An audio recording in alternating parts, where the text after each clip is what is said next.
Alhamdulillah, Datin Syahidah dah sampai rumah Bibik Tudung.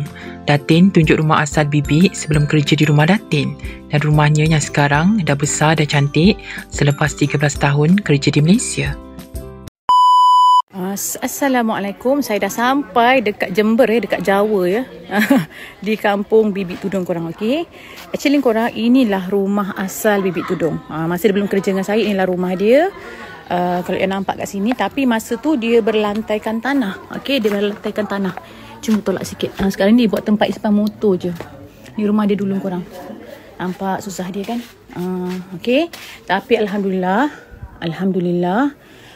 walaupun bukan rumah saya, okey, tapi saya bangga. Hasil dia 13 tahun kerja dengan saya dapat beli tanah, buat rumah yang lagi cantik. Alhamdulillah. Nampak korang, ni rumah dia korang. Memang cantik. Ni rumah terbaru dia. Saya tengok, saya terkejut. Semuanya dia kata ini hasil kerja dia. Kerja kat Malaysia 13 tahun. Alhamdulillah. Inilah dalam rumah dia yang baru tadi tu. Nampak tu Luqman.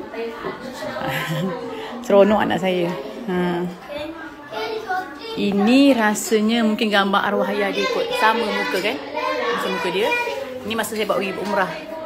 Masa baru kerja buat umrah. Jangan main kepala orang, tak bagus. Lagi kaki balik. Jadi dapur ni. Okey. Ini dapur dia. Ni mak saya. Lepas ini nanti pergi ke London. Yang penting bulan 12 kita nak pergi mana? Pergi London.